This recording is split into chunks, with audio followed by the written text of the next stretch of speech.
What does that mean? It just means actually I live, eat, and breathe mental health. Why? Because that has been my life since 2011 when I first got my mental health diagnosis. I went through the ringer of not trying to say that I had a mental health issue.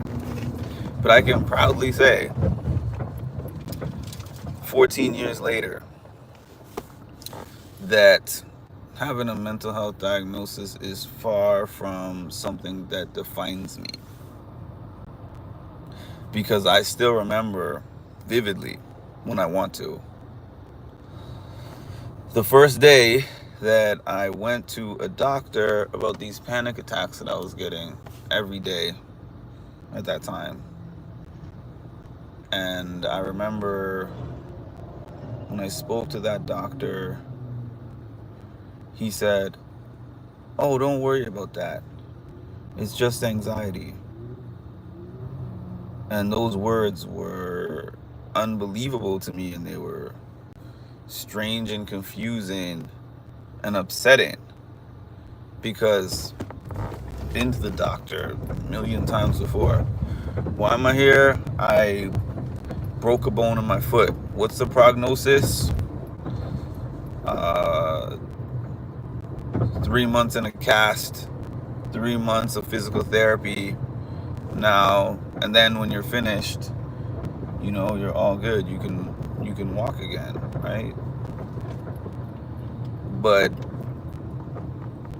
for this, it was like, what's the prognosis? Oh, well, people just kind of live with it and you learn to manage your symptoms. And I'm like, what?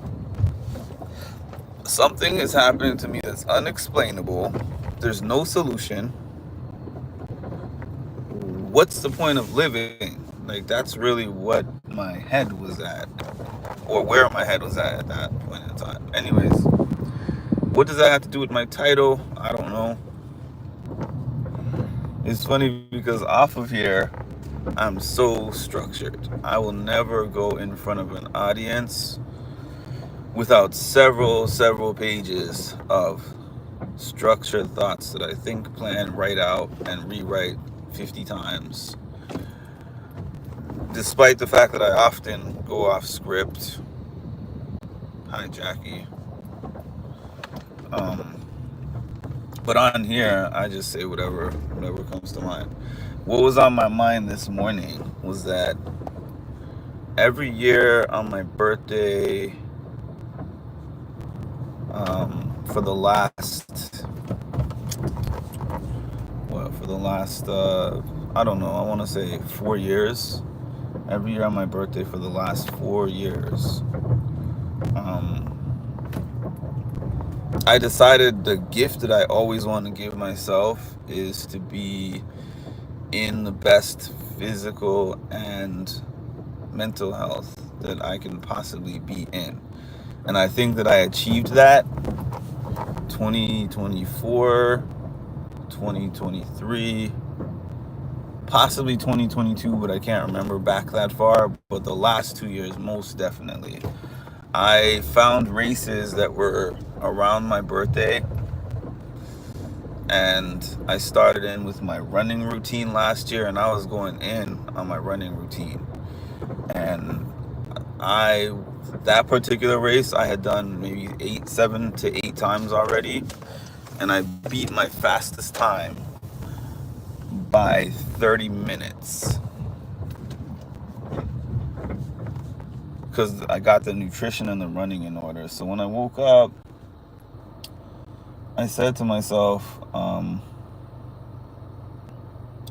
I don't have that much time left until my next birthday. My next birthday is in, I want to say, 6 weeks or so, a little more than 6 weeks. And that's probably about the minimum amount of time that I need to get myself where I need.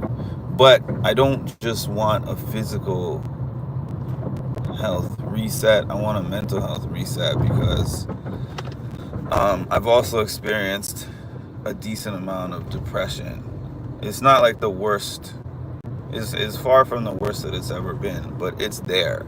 And I just kind of ignore it and I keep moving. And a way that I feel counters that is to organize and restructure my schedule and my room, my office, basically all my spaces that I spend my time in. Changing everything around and putting more structure to it, and putting some more thought into my days instead of just get up and go and plug and play. Good morning, Ed. Good morning, driver. So yeah, that's the point that I was at this morning. I got some clothes together that I'm going to take to the cleaners. I got some laundry to do. I've got some things to structure out with my work. The YouTube page, this whole year I've had things that I want to do with my YouTube page, but unfortunately I have to say that it's the bottom priority on my big list. Otherwise, this is the least time I've ever had for YouTube in the 4 years that I've done it. And again, that's why you see me doing these in the car. It's not really because I want to sit down and do all these lives in the car, because the quality suffers in the car. That's when you guys get the spinning rings and all that stuff that you're always complaining about. But I'm like, if I don't do them in the car, I'll be limited to only being able to do them a couple of times a week. And I like doing these often, especially when the brother season is on. During the off season, I'm on here, once, twice, sometimes once or twice a week during the off season of Big Brother. But during the season, I try to get as many of them as possible. And honestly, my reason for doing that is because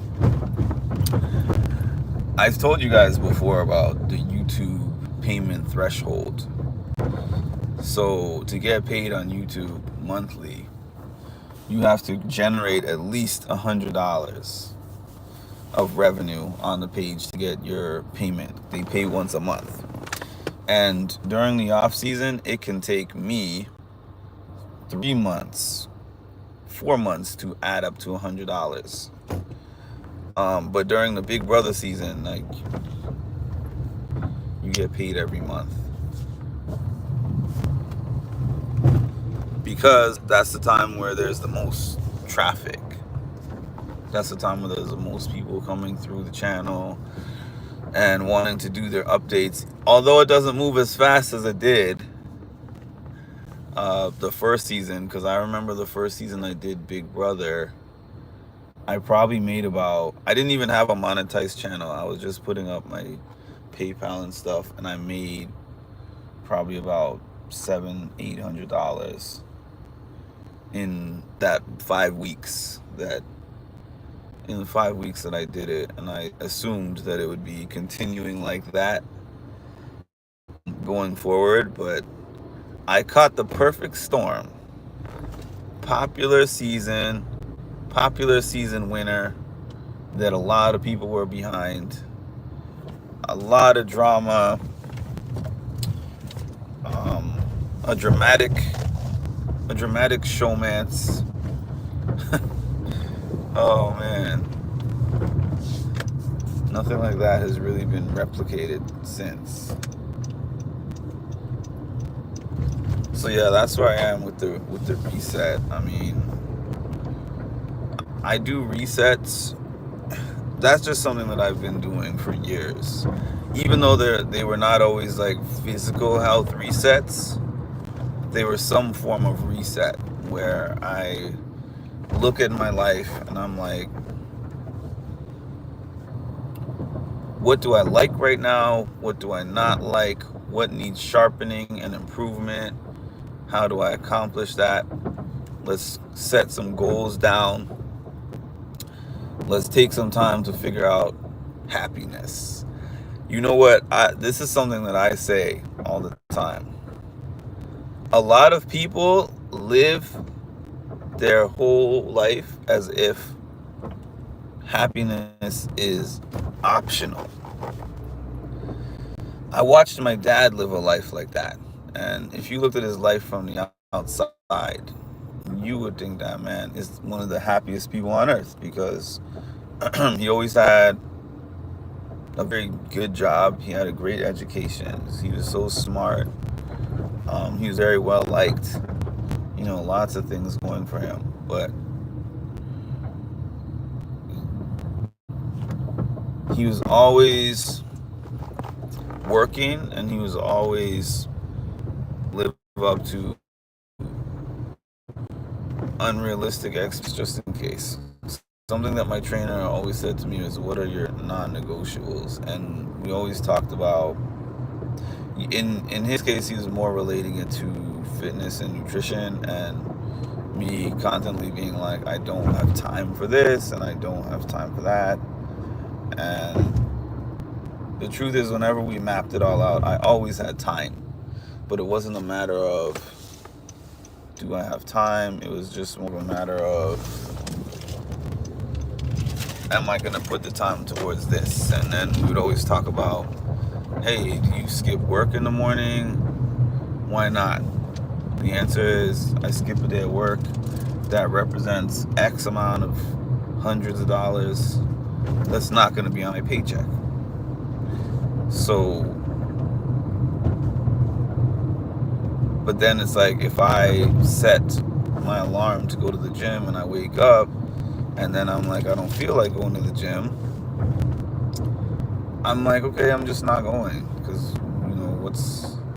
what's the consequence of not going to the gym? And there is a consequence, right?